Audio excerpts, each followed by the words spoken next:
Kami sangat meyakini bahwa jika malam hari ini Tuhan izinkan kami untuk berkumpul, ini bukan hanya karena hasrat jiwa kami, tetapi kami berkumpul ini juga atas perkenanan dan seizin Tuhan.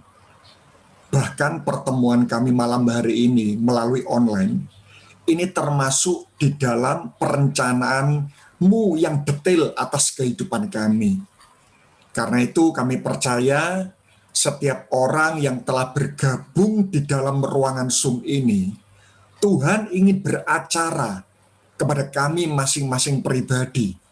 Tuhan ingin semakin menyempurnakan kehidupan kami, agar hidup kami ini semakin berkualitas, dan ending dari kehidupan semuanya itu adalah keserupaan seperti Engkau.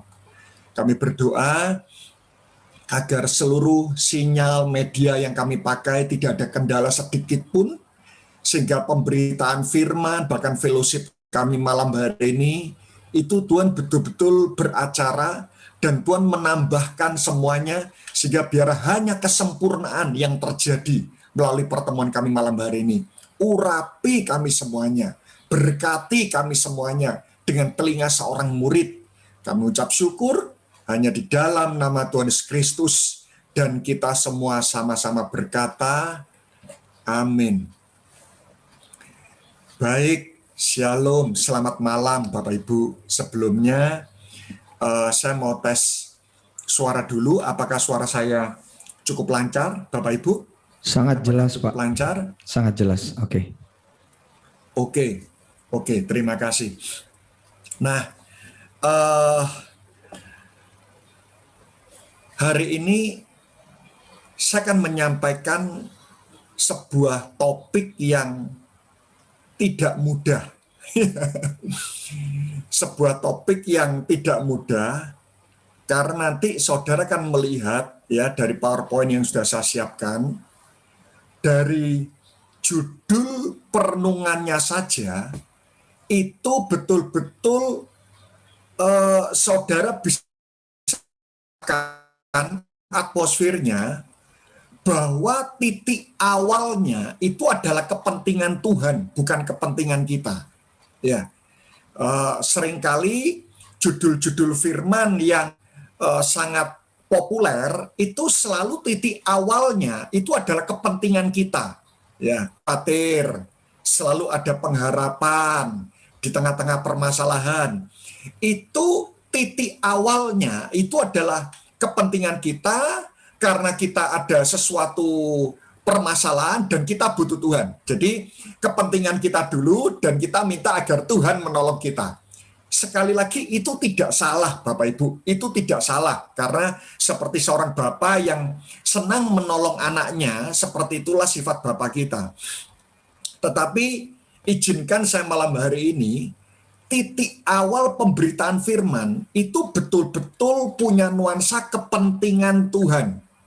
Dan percayalah, jika kepentingan Tuhan yang didahulukan, maka sebetulnya Tuhan yang akan memikirkan kepentingan kita. Ya, Alkitab mengatakan kerajaan Allah tambahan diberikan. Jadi semakin kita ini memikirkan kepentingan Tuhan, maka Tuhan akan semakin memikirkan kepentingan kita.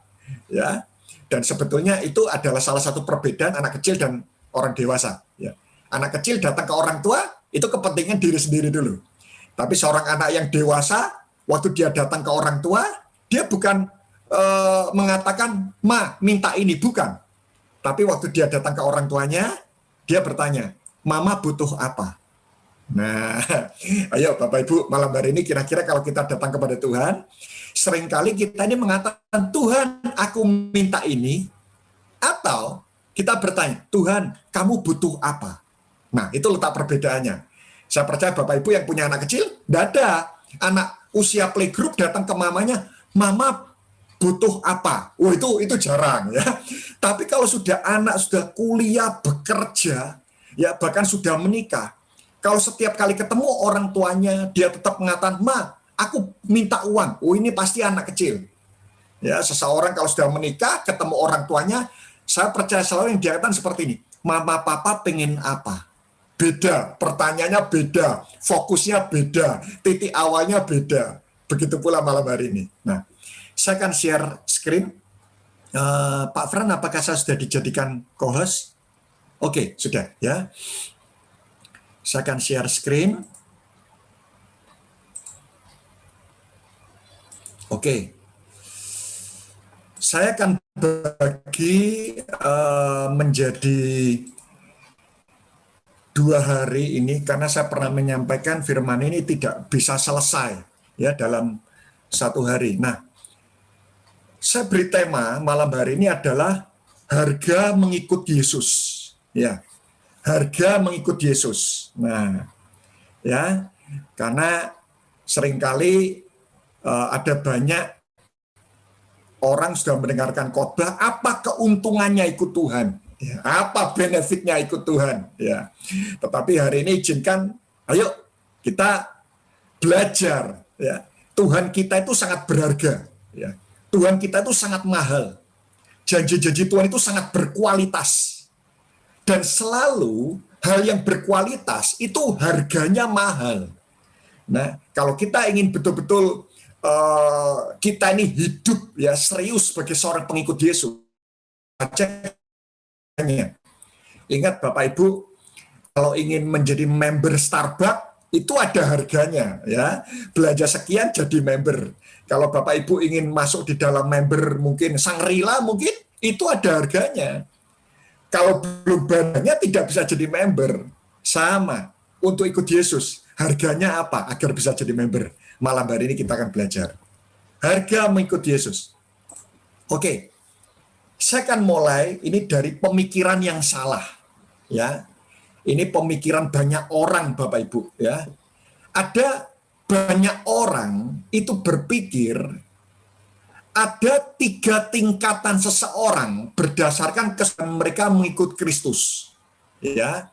Ada banyak orang berpikir bahkan semenjak saya baru bertobat ya, saya sudah bahwa 3 tingkatan ini dibicarakan oleh banyak orang. Dan sekali lagi 3 tingkatan ini adalah 3 tingkatan yang salah. Ya, saya akan tunjukkan kira-kira apakah ada di antara Bapak Ibu yang sempat berpikir bahwa 3 tingkatan ini adalah 3 tingkatan yang benar. Mari kita lihat. Ya. Nah, yang pertama, ya sekali lagi ada 3 level seseorang berdasarkan keseriusan mereka mengikut Kristus. Yang pertama, ya dikatakan orang belum percaya, ya unbeliever. Jelas kalau orang belum percaya ini mereka belum terima keselamatan, itu jelas ya. Itu adalah level yang paling dasar. Mereka mengatakan orang belum percaya, atau Alkitab mengatakan orang fasik, orang belum diselamatkan, itu sama. Tingkatan kedua, orang percaya Yesus, orang percaya Kristus. Ya. Itu orang percaya, itu tingkatan yang kedua. Tetapi ada orang meyakini, ada tingkatan ketiga setelah orang percaya atau believer. Tingkatan apa itu? Ini. Murid atau disciple. Bapak Ibu pernah dengar khotbah tentang murid? Ya, murid, disciple. Nah, sekali lagi, Kristenan, ya, itu ada 3 tingkatan ini. Orang belum percaya, ya, orang percaya. Yang ketiga itu adalah murid. Silakan. Kira-kira menurut Bapak Ibu ini termasuk di dalam tingkatan yang mana? Ya, nah, ya ternyata ada banyak orang berpikir seperti ini. Nah, saya lingkari. Mereka mengatakan bahwa siapa itu orang Kristen? Orang Kristen itu adalah orang percaya dan murid. Lalu apa perbedaannya? Perbedaan seperti ini. Orang percaya itu adalah orang percaya Yesus, dia adalah Kristen, tapi hidupnya belum sungguh-sungguh dengan Tuhan. Ya. Tapi mereka rajin beribadah. Tapi mereka belum mau memberikan hidupnya kepada Tuhan. Itu orang percaya. atau mereka mengatakan bahwa ini ada baru. Ya, orang sudah percaya Yesus, tapi belum sungguh-sungguh memberikan hidupnya kepada Tuhan. Ya, dia percaya Yesus, tapi selingkuh tetap jalan. Nah, seperti itu ya. Kalau dulu sekolah, dia percaya Yesus, tapi nyontek tetap tidak ada keresahan di dalam batin. Nah, tapi kalau kita mau dengan Tuhan, maka muncul istilah yang namanya murid. Nah, karena itu kenapa saya lingkari ini. Coba sekali lagi malam hari ini Bapak Ibu. Kira-kira Bapak Ibu setuju enggak? Di dalam kekristenan itu ada dua tingkatan ini. Pendapat inilah yang membuat ada banyak orang berpikir bahwa Tuhan mengizinkan ada orang-orang yang levelnya lebih rendah daripada murid yang diizinkan mengikuti dia. Nah, sekali lagi, prinsip ini berbahaya karena orang meyakini prinsip ini. Oh, yang kedua murid. Nah, waktu orang meyakini prinsip ini, sebenarnya mereka itu meyakini bahwa Tuhan mengizinkan ada level yang lebih rendah daripada murid yang diizinkan mengikuti dia. Nah, karena inilah muncul yang namanya istilah Kristenan Batan. Ya, ayo, siapa di sini pernah ditipu orang Kristen? Ya, siapa yang pernah ditipu orang Kristen ya? Ya, aduh saya stop share dulu lah. Semuanya. Siapa yang di sini bekerja ditipu orang Kristen? Itu tetap tidak merasa bersalah.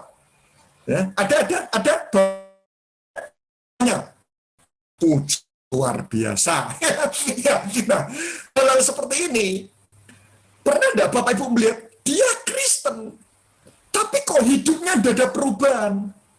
Dan herannya orang-orang ini tetap tenang saja, dia tetap beribadah di gereja, dan dia tetap tenang-tenang saja, dan dia telah menerima keselamatan. Nah, suatu ketika, saya ini pernah Bapak Ibu. Nah, dan kebetulan setelah saya selesai menyampaikan firman, lalu gembala sidangnya itu mengatakan ini, Bapak Ibu harus rajin ibadah. Kenapa? Agar Bapak Ibu diselamatkan. Kalau Bapak Ibu tidak rajin ibadah hari Minggu, Bapak Ibu tidak diselamatkan. Wah, jujur waktu itu saya kaget. Karena yang saya tahu, ahli Taurat pun rajin ibadah. Tapi mereka tidak diselamatkan. Malam hari ini. Ya, sekali lagi, itu adalah prinsip yang salah. Ada dua tingkatan dalam kekristenan. Ini prinsip yang salah. Mari kita lihat, apakah betul murid itu adalah level yang lebih tinggi daripada orang percaya. Ya. Nah, saya mengajak kita buka dasar-dasar ayatnya, agar Bapak Ibu kalau menjelaskan kepada orang lain, Bapak Ibu memiliki dasar yang kuat. Kita lihat. Ya.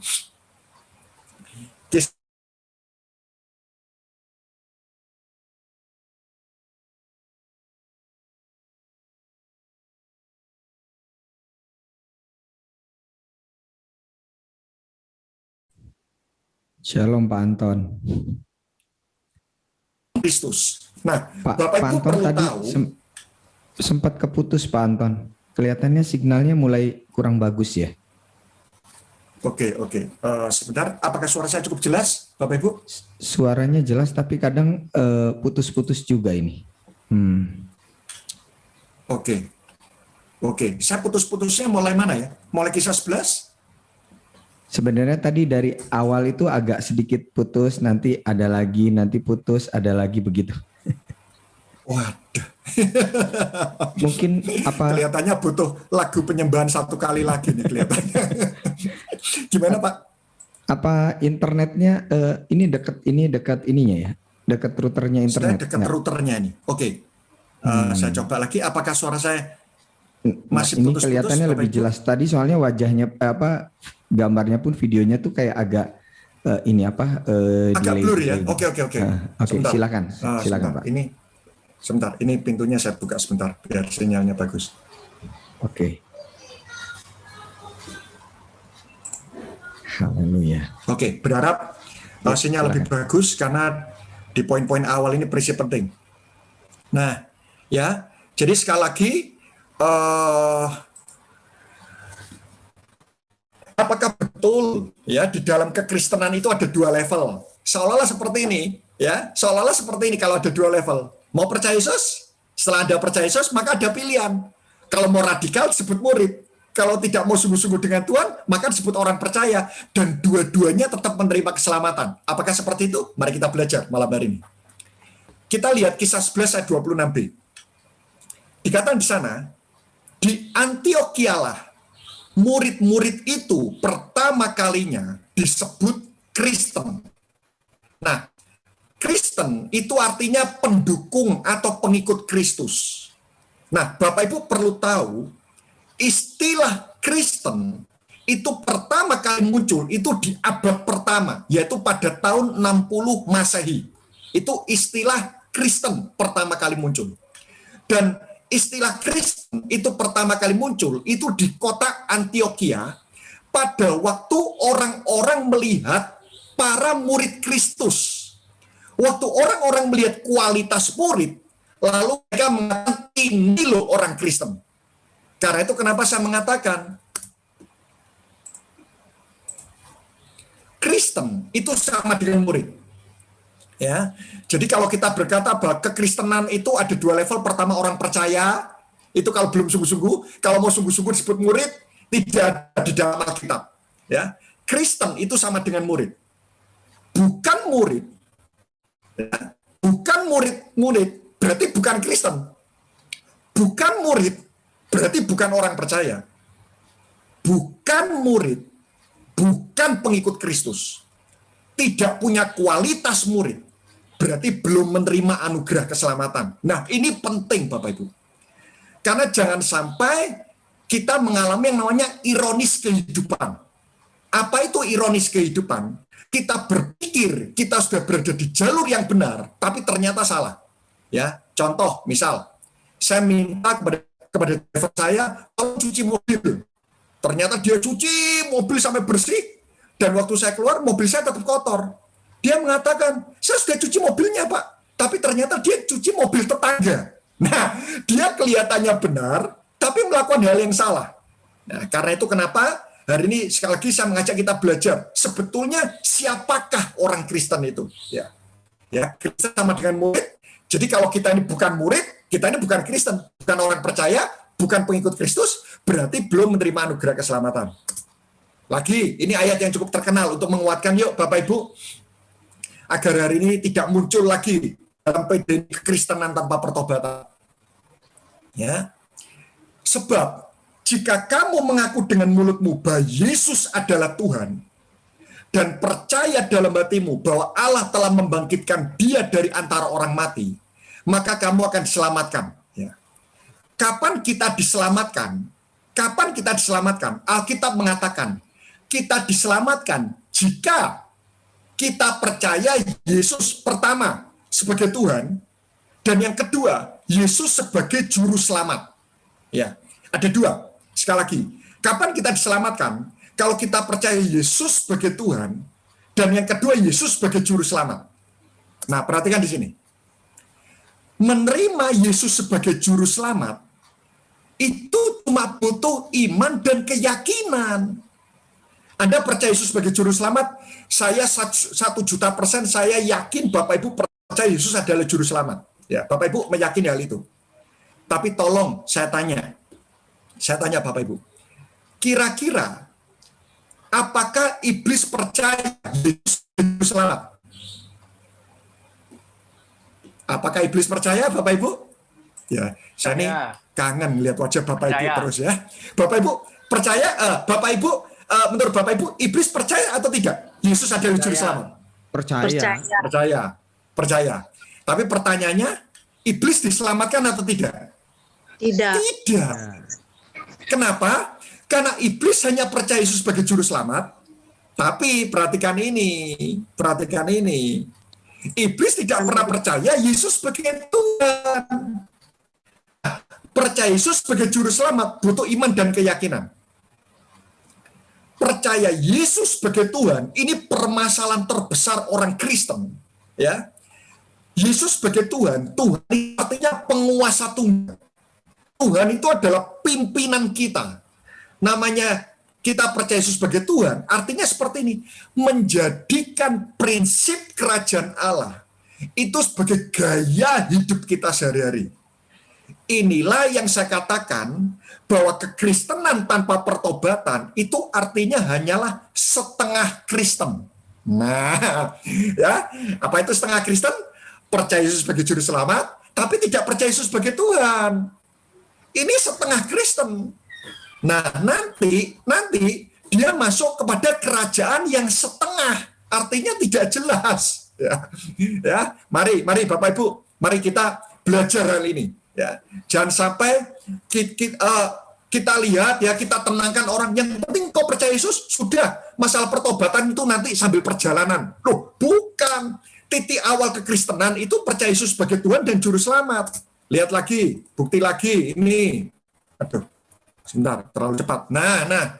Ayo baca ayat 22 yuk. Ya, ayat 22, apakah boleh saya minta Ibu Juli untuk membaca? Matius 7 ayat 22, ini saya sudah tayangkan, Bu. Matius 7 ayat 22. Pada 22, hari terakhir banyak orang akan berseru kepadaku, Tuhan, Tuhan, bukankah kami bernubuat demi namamu dan mengusir setan demi namamu dan mengadakan banyak mujizat demi namamu juga? Oh, stop, sip. Ya, Bapak Ibu lihat, ini kira-kira orang Kristen enggak? Wah, ini pelayan Tuhan loh. Ya, bernubuat, ngusir setan, mengadakan mujizat. Wah, ini orang Kristen ini. Ini pelayan Tuhan ini. Lihat, 23. Tolong dilanjutkan, Bu Juli. 23. Matius 7 ayat 23.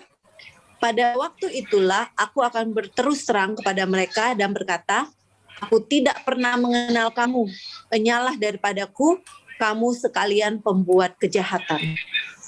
Loh, kenapa Tuhan kok tidak mengenal mereka? Padahal mereka percaya Yesus sebagai juru selamat. Kuncinya di ayat 20 dan 21. Jadi, dari buahnya lah kamu mengenal mereka. Sekali lagi, mereka percaya Yesus sebagai juru selamat, tapi mereka tidak percaya Yesus sebagai Tuhan. Buktinya apa? Tidak ada buah-buah pertobatan. Diteguhkan lagi ayat 21. Bukan setiap orang berseru kepadaku, Tuhan akan masuk dalam kerajaan surga, melainkan dia yang melakukan kehendak Bapakku di surga. Nah, ya, ini sangat menguatkan. Jadi sebetulnya kekristenan tanpa pertobatan itu adalah setengah Kristen.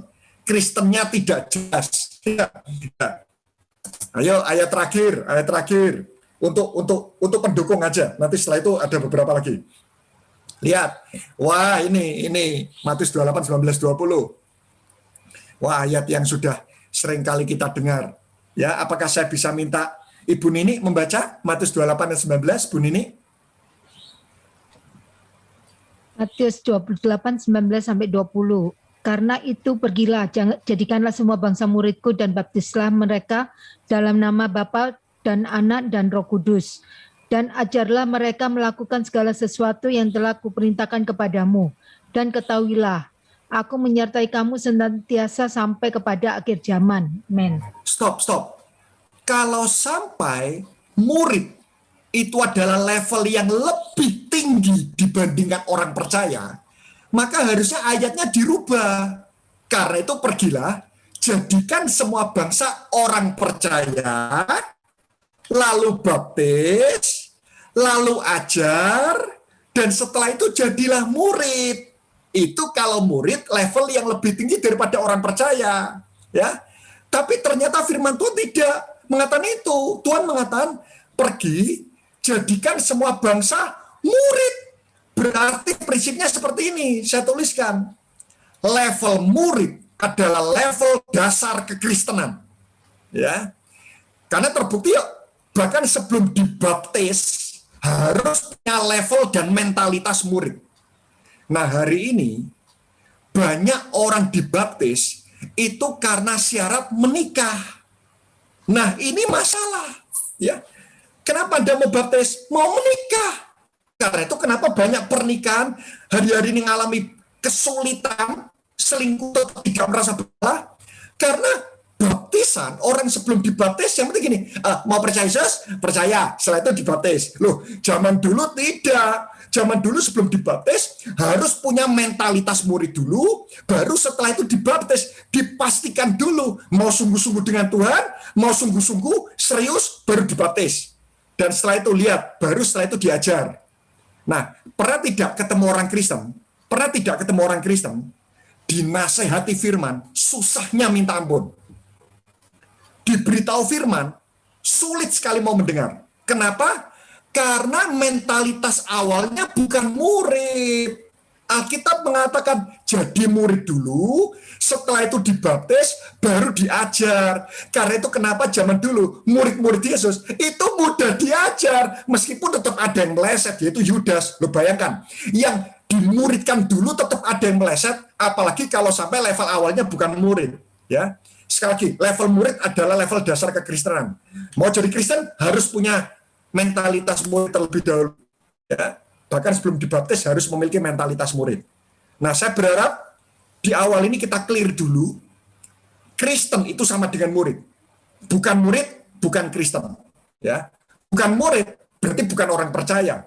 Bukan murid berarti belum diselamatkan. Sekali lagi, siapa itu orang-orang terima keselamatan? Orang percaya Yesus sebagai Tuhan dan Juru Selamat. Bukan cuma mengandalkan iman dan keyakinan bahwa Yesus ada, tapi ada muncul yang namanya buah-buah pertobatan. Ya. Nah, karena itu kenapa ini prinsip yang benar. Ya.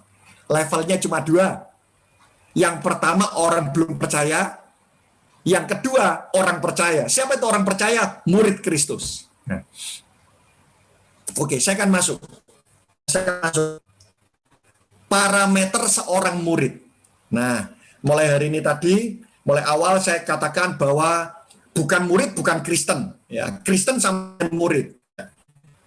Mulai awal tadi, saya yakin Bapak Ibu bertanya, berarti saya ini murid atau tidak? Karena jelas, level dasar kekristenan murid, berarti bukan murid, berarti belum terima keselamatan dong. Nah, seperti itu kan? Lalu apakah saya ini murid? Nah, ini yang saya sebut harga mengikut Yesus. Sekali lagi Bapak Ibu, Yesus kita itu adalah Yesus yang sangat berkualitas. Ya, kalau Yesus itu berkualitas, pasti harga mengikut Dia itu tidak murah, Bapak Ibu. Malam ini saya mengajak kita merefleksi harga mengikut Yesus. Saya buka Lukas 9 ayat 57. Ya, saya berharap malam hari ini betul-betul kita refleksi yuk. Ini cukup banyak poin Bapak Ibu. Ada 1A, 1B, 1C, 1D, 1E gitu ya. Cukup banyak poin. Tujuannya banyak poin ini bukan membuat Bapak Ibu semakin rumit. Tapi saya coba menjabarkan pada lini-lini aplikasi terkecil. Sehingga setelah ini Bapak Ibu bisa mengevaluasi. Hal mengikut Yesus. Jelas. Judul perikopnya saja itu adalah mengikut Yesus. Ya. Ada 3 harga mengikut Yesus. Kita baca 57. Ketika Yesus dan murid-muridnya melanjutkan perjalanan mereka, berkatalah seorang di tengah jalan kepada Yesus. Wow, lihat perkataan orang ini kepada Yesus. Aku akan mengikut engkau kemana saja engkau pergi.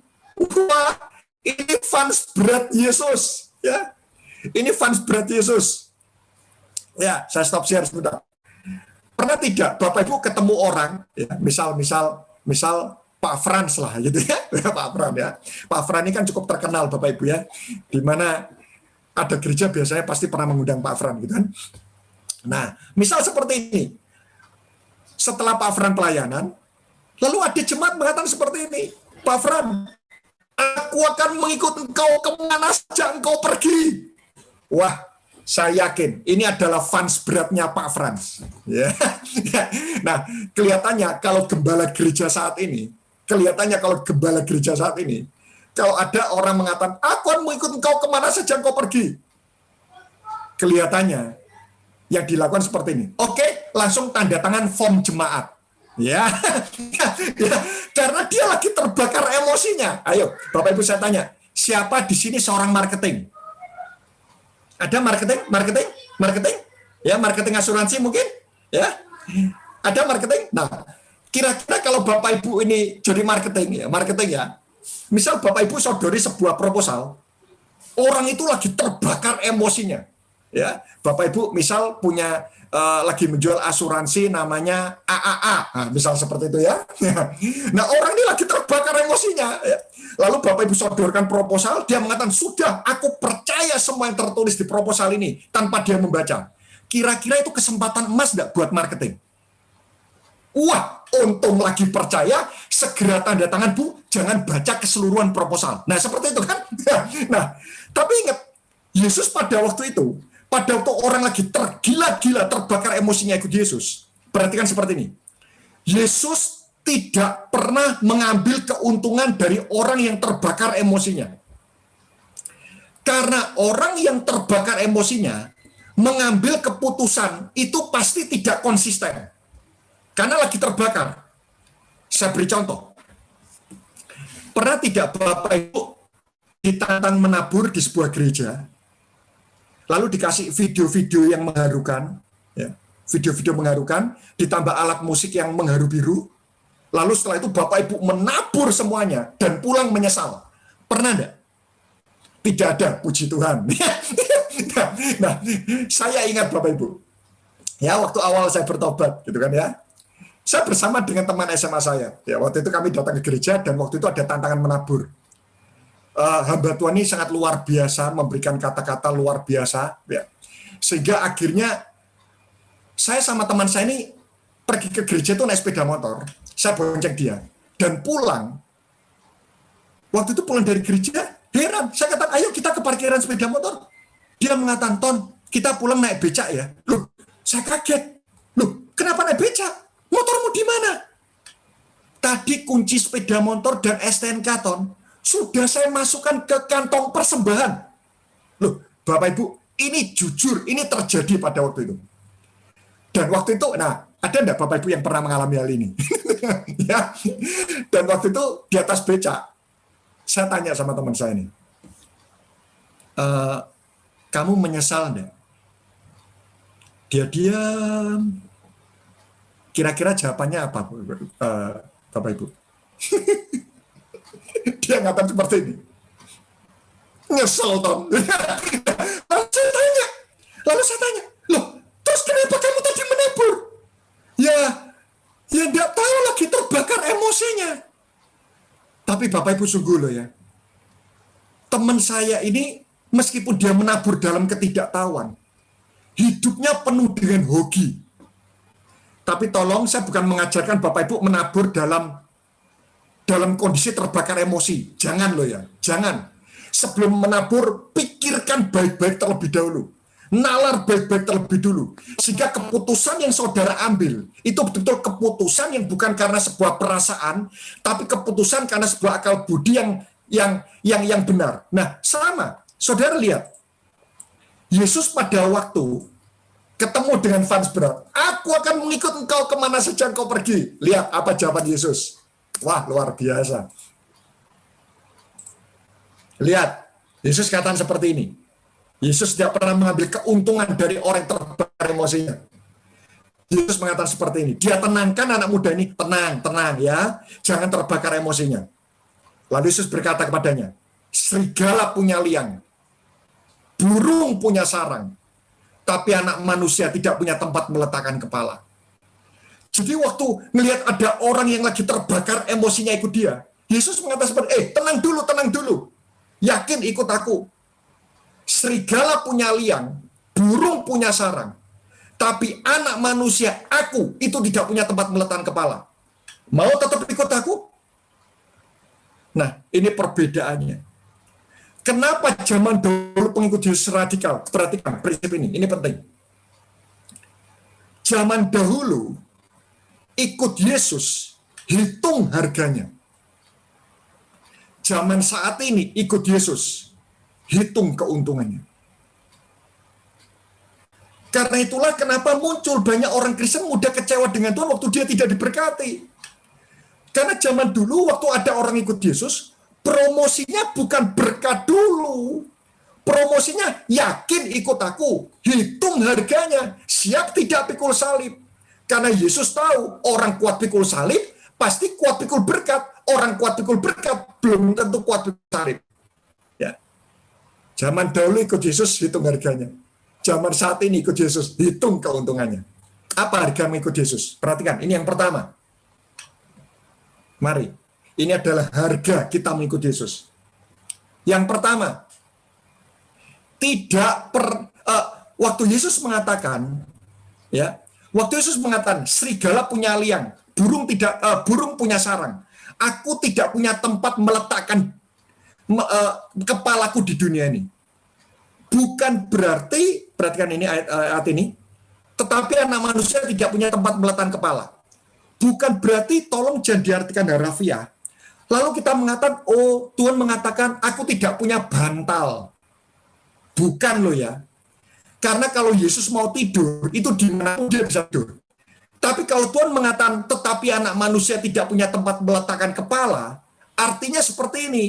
Kalau engkau ikut aku, engkau tidak bisa menjadikan dunia ini sebagai sandaran hidup. Ya. Sekali lagi, harga pertama. Kalau kita mau mengikut Yesus, Tuhan mengatakan, engkau tidak bisa menjadikan dunia ini dan segala isinya itu sebagai menjadi sandaran dan jaminan hidup kita. Tetapi hari ini Bapak Ibu, ada banyak orang ikut Yesus, malah mencari jaminan hidup di luar Yesus.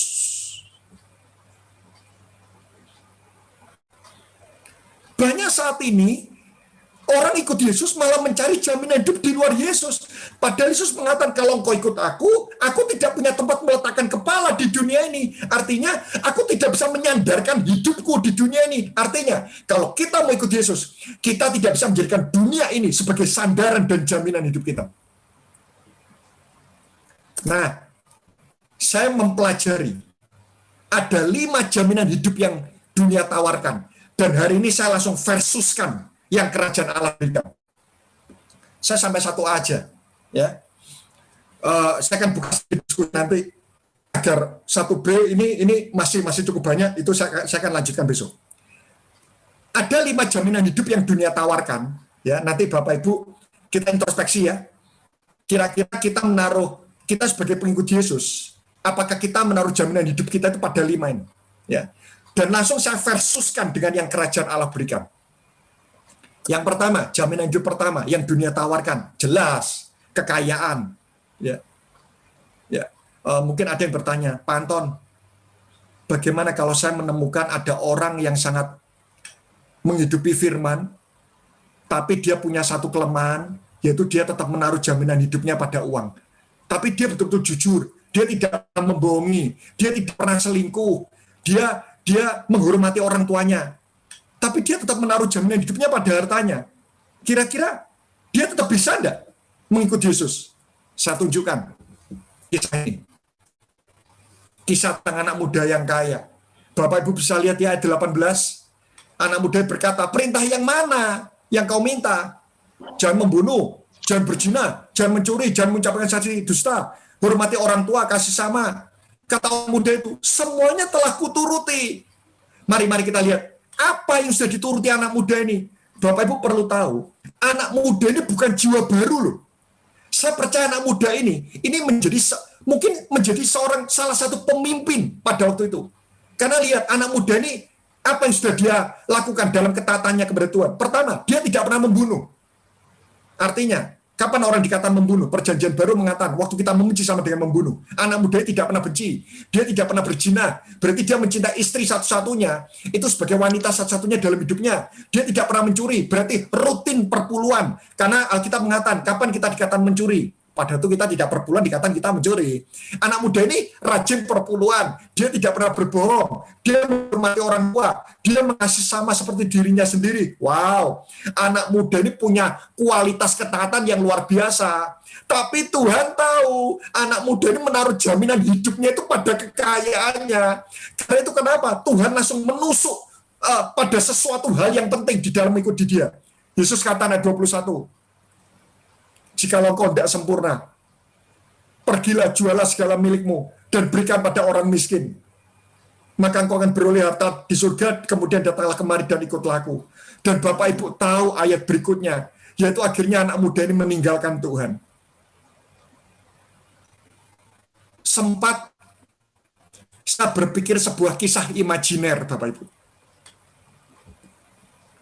Saya membayangkan pada waktu itu Thomas berkata kepada Yesus, Yesus, perintahmu ini berat. Boleh tidak perintahmu diubah? Buat anak muda ini, 25% diberikan kepada Tuhan, dan 75% tetap dipegang sama dia. Boleh enggak? Yesus mengatakan tidak bisa. Kalau orang mau ikut aku, dia tidak bisa menaruh jaminan hidupnya pada hartanya. Lalu Matius sang pemucuka yang ahli dalam hitung-hitungan bunga, dia mungkin berkata kepada Yesus seperti ini, Yesus, boleh tidak?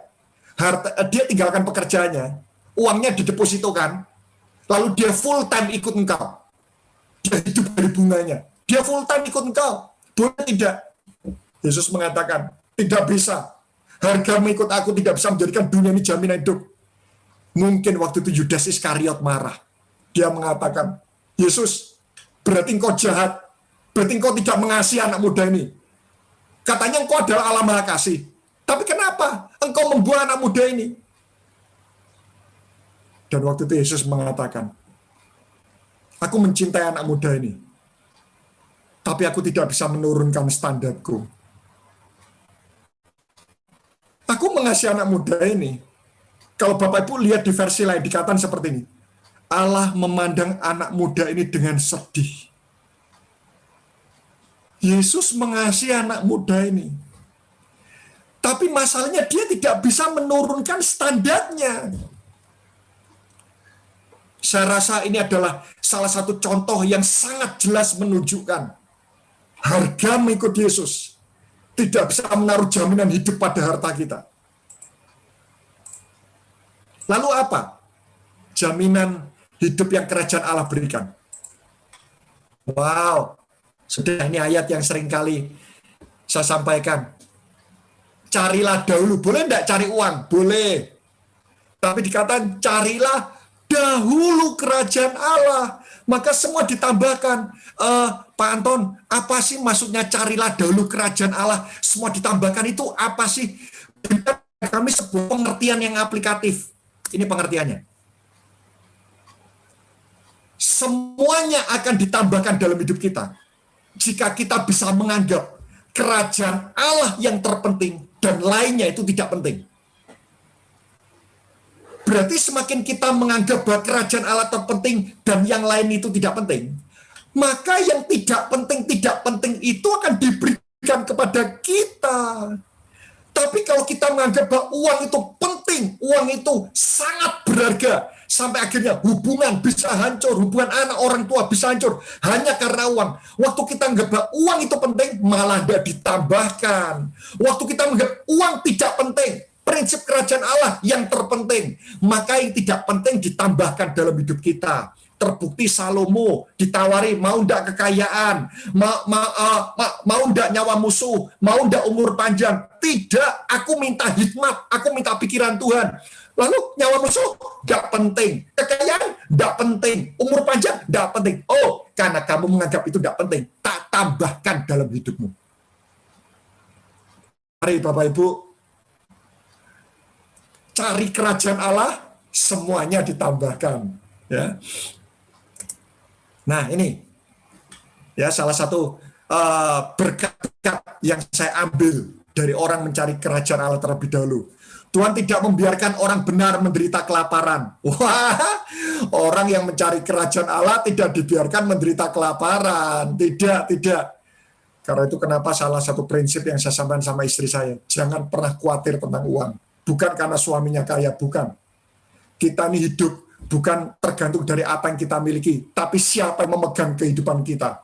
Ingat, kita ini cuma tanah liat, kita ini cuma segenggam tanah. Tapi waktu diberi nafas kehidupan, segala sesuatu yang hebat itu bisa diciptakan manusia. Berarti hidup kita ini sejahtera atau tidak, itu tidak tergantung dari mana kita berasal, tapi siapa yang memegang kehidupan kita. Tuhan tidak membiarkan orang benar menderita kelaparan. Sudah, kalau kita megang kerajaan Allah, kita tidak mungkin kita dibiarkan kelaparan. Berikutnya, ada yang di sini pernah ditipu orang jahat? Sudah, tenang aja. Orang fasik dirobohkan karena kejahatannya. Ada orang menipu kita, tenang. Yang menipu kita nanti, bisnisnya nanti akan hancur sendiri. Orang fasik dirobohkan karena kejahatannya. Tapi orang benar mendapat perlindungan karena ketulusannya. Karena itu kenapa saya tidak pernah bingung dengan orang yang menfitnah saya. Orang fitnah saya, tenang saja. Orang benar dibela karena kebenarannya. Anda tulus, Anda benar, ditipu sama orang, tenang saja. Ya Anda difitnah sama orang, tenang saja. Orang benar mendapatkan perlindungan karena ketulusannya. Lihat lagi ya terakhir. Kemalangan mematikan orang fasik. Tetapi siapa yang membenci orang benar menanggung hukuman. Wow. Anda benar? Orang yang membenci kita akan dihukum Tuhan. Apakah Anda gembira? Berarti Anda masih benci. Wah, saya gembira Pak, karena orang menyakiti saya akhirnya dihukum oleh Tuhan. Itu berarti benci. Nah, siapa membenci orang benar akan menanggung hukuman. Lihat, kalau orang mencari kerajaan Allah, tidak dibiarkan kelaparan. Kita mendapatkan perlindungan. Orang yang membenci kita, dia akan menanggung hukuman. Ya, saya sampai 1A dulu dah. Ya, karena sudah hampir jam 9. Besok saya lanjutkan lagi tentang 5 jaminan hidup. Terus ada 2 harga lagi mengikuti Yesus yang perlu saya tuntaskan untuk saya sampaikan. Sampai ini dulu.